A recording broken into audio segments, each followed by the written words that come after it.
కర్నూలులో టీడీపీ కార్యకర్త దారుణ హత్యకు గురయ్యాడు. మృతుడు ఇంతియాజ్ మరో వ్యక్తి డబ్బుల విషయంలో గొడవపడినట్లు సమాచారం.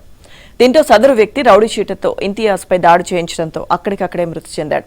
ఘటనా స్థలాన్ని పరిశీలించిన పోలీసులు మృతదేహాన్ని పోస్టుమార్టం నిమిత్తం ఆసుపత్రికి తరలించారు.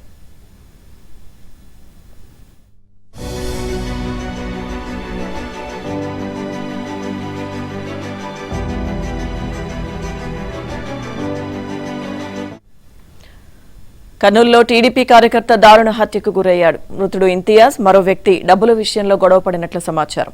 దీంతో సదరు వ్యక్తి రౌడీ షీటర్తో ఇంతియాజ్పై దాడి చేయించడంతో అక్కడికక్కడే మృతి చెందాడు. ఘటనా స్థలాన్ని పరిశీలించిన పోలీసులు మృతదేహాన్ని పోస్టుమార్టం నిమిత్తం ఆసుపత్రికి తరలించారు. పూర్తి సమాచారం మా ప్రతినిధి సుంకన్న అందిస్తారు. సుంకన్న, లక్ష్మీదుర్గ టీడీపీ కార్యకర్త ఇంతియాజ్ రాత్రి దారుణ హత్యకు గురయ్యాడు. ఇంటికి వెళ్తున్నటువంటి క్రమంలో వ్యక్తి అతన్ని అడ్డగించి ఒక డబ్బుల పంచాయతీ విషయంలో మాట్లాడుతూ అతనిపై గొడవ దిగాడు. ఇద్దరి మధ్యన కూడా ఘర్షణ జరిగినటువంటి నేపథ్యంలో సదరు వ్యక్తి మరో రౌడీ షీటర్ కు ఫోన్ చేసి తనపై దాడి చేశారని కూడా చెప్పడంతో మారణాయుధాలతో కూడా విచక్షణారహితంగా దాడి చేయడంతో రక్తపు మడుగులో ఇంతియాజ్ బాష్ అక్కడికక్కడే అయితే కొట్టుమిట్టాడుతూ ప్రాణాలు వచ్చారు. అయితే ఆసుపత్రికి తీసుకెళ్ళేసరికి అప్పటికే చనిపోయారని కూడా వైద్యులు నిర్ధారించారు. ఈ ఘటన కూడా స్థానికంగా తీవ్ర కలకలం రేపుతుంది. ఇంతియాజ్ బాష పైన కూడా ఓ ల్యాండ్ విషయంలో గతంలో కూడా ప్రత్యర్థులు దాడి చేశారు. ఈ క్రమంలోనే మరొకసారి పాత బస్సులో టీ స్టాల్ దగ్గర టీ తాగుతున్న సమయంలో కూడా అతనిపై దాడి చేశారు.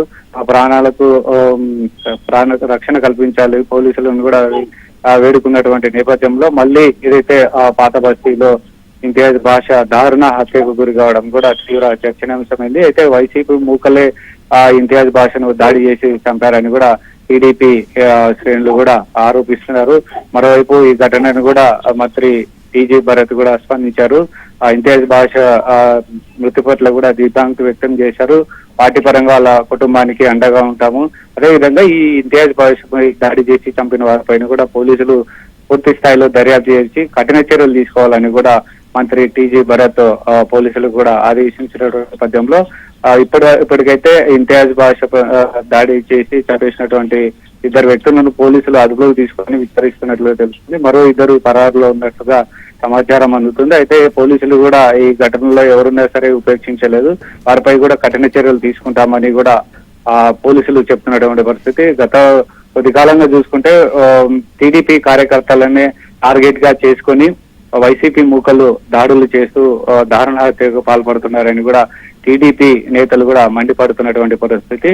పోలీసులు కూడా ఏదైతే వైసీపీ మూకల ఆగడాలకు చెక్ పెట్టాలని కూడా టీడీపీ నాయకులు కూడా ప్రధానంగా డిమాండ్ చేస్తున్నటువంటి పరిస్థితి. లక్ష్మీదుర్గ. Thank you Sunkanna.